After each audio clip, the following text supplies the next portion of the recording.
4 premiera, të reja. Po, kanë qenë 4 premiera, ka qenë 12 burrat zemëruar, Kërkohet një tenor, Deti thellë blu dhe Citadone e Shakespeare-it. Për sa i përket bashkëpunimeve më të rëndësishme që Teatri Kombëtar ka pasur gjatë këtij viti, cilin do të veçoje më shumë? Po ne për shembull kemi bërë për herë të parë një bashkëpunim me Teatrin e Shkodrës, që është komedia Kërkohet një tenor, me regji nga Armand Bora. Kjo është hera e parë në mos gaboj që ne bëjmë një bashkëprodhim me Teatrin e Shkodrës, me Teatrin Migjeni. Pra, të dy teatrët prodhojnë një shfaqje, e bashkëfinancojmë. Zërat janë të ndryshëm që mbulon çdo teatr. Eksperienca ishte shumë e mirë, ne dham shfaqje trupa dhe shfaqje edhe në Shkodër për 2 javë, më pas erdhi edhe në Tiranë në 2 periudha të ndryshme, në fundin e pranverës dhe në fillimin e vjeshës që çeli sezonin në 18 shtator të këtij viti. Dhe mendoj që këto shkëmbime, këto bashkëpunime, këto afrime jo vetëm i bëjnë shumë mirë teatrove lokal, të cilët kanë mundësi që të marrin nga reputacioni i teatrit kombëtar, por gjithashtu edhe teatri kombëtar ka mundësinë e mirë që të bashkëpunojë me trupat edhe ta zgjerojë e të jetë i pranishëm edhe në qytete të tjera. Pa diskutim. Një ngjarje tjetër e rëndësishme ka qenë Festivali Mojësiu, që është organizuar përgjatë këtij viti? Po, organizuar në nëntor Festivali Mojësiu. Ka qenë edicioni i tretë. I tretë, edicioni i vitit kaluar për arsye që dihen tashmë nuk u realizua dot, kështu që jemi shumë të lumtur që e rikthyem Mojësiun dhe dham si thua shenja konkrete, reale, që ky festival ka që rëndësishëm i takimit të trupave të shqipfolëset nga Shqipëria, Maqedonia, Kosova. Këtë vit kishme edhe Preshevën prezente, të vazhdojnë këtë rrugtim së bashku, të njohjes, të shkëmbimit të energjive. Dhe ky festival ishte edhe i veçantë, jo vetëm që u mbajt në Prishtinë kësa here, por se trupa e teatrit kombëtar, në fakt u vlerësua me 5 çmime. Ja, është një gjë që nuk besoj se mund të përsëritet shpesh, një trup të marrë kaq shumë çmime që nga shfaqja e parë, aktoreja më e mirë Luli Bitri etj. Bukur. Mirë, cila është sfida më e madhe me cilën përballet sot Teatri Kombëtar sipas teje? Po sfida më e madhe mendoj unë që çdo teatr përballet është sfida me të vërtetën. Ne mundohemi të jemi të vërtet në të gjithë aktivitetin tonë, edhe në orientimin e kalendarit, edhe në marrëdhënien me publikun, që është marrëdhënia më e rëndësishme që ne kemi në fakt. Nuk është e rastësishme që sallat e teatrove që në fillim janë ndërtuar të ndara në mes, edhe shpeshherë pjesa e publikut zë më shumë hapësirë se sa pjesët ku lën aktorë, për t'i dhënë këtë rëndësi të madhe që ka publiku, se pa publikun nuk mund të ketë teatr.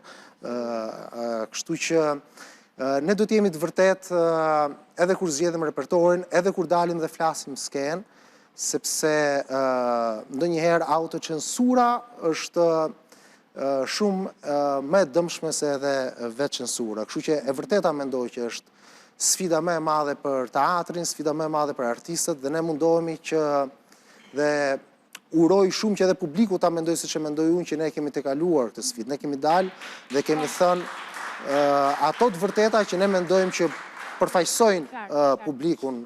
Si mendon sa është i rëndësishëm ose sa rol emancipues ka teatri për sa i përket raportit me publikun edhe mundësisë së tij, sa ushtrohet kjo lloj influence emancipuese që teatri ka, dhe si mendon në lidhje me tema të ndryshme të cilat është pikërisht për hir të parajgjykimeve të publikut mund të shmangen për të mos krijuar ato debatet, ato polemikat, të cilat nganjëherë trëmbin, edhe pse unë mendoj që janë vetëm pozitive dhe zhvillojnë. Ne nuk jemi shmangur këtyre, më vjen mirë, është temë shumë interesante kjo në fakt, për t'u elaboruar, edhe ne po të shohësh repertorin, e nisëm me 12 burrat zemëruar, që është një temë fakt që ka të bëjë thellësisht me marrëdhënien që ka sistemi i drejtësisë me njerëzit. Edhe nuk e zgjodhëm pa dashje këtë pjesë, por aq shumë është debatuar raporti që kemi ne me drejtësinë, sa që ne e ngjitëm skenë dhe i thamë zë të lartë këto shqetësime që ka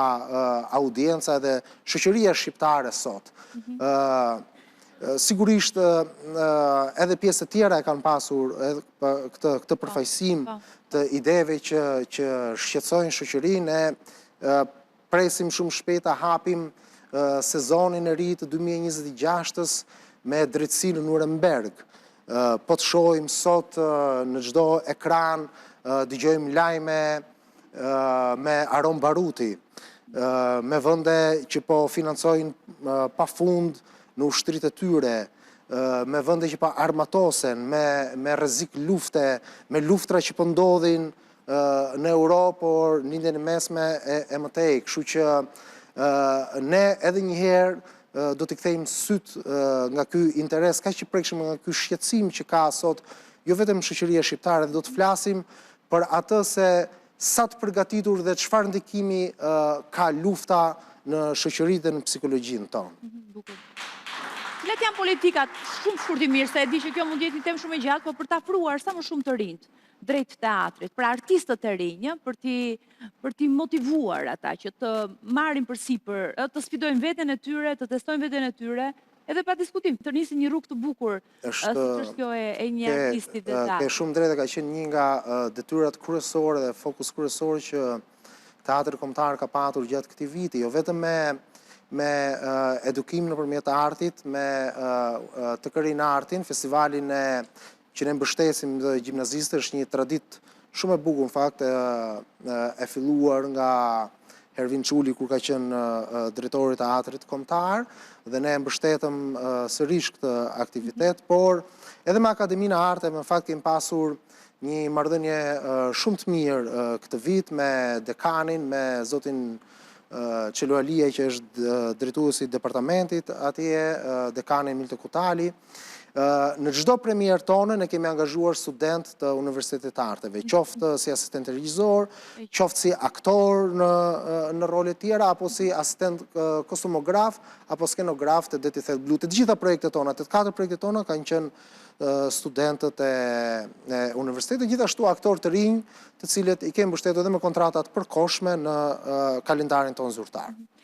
Çfarë trashëgimie do doje të lihet ti si drejtori i Teatrit Kombëtar dhe ku e sheh ti Teatrin Kombëtar pas 10 vitesh? Si e imagjinon?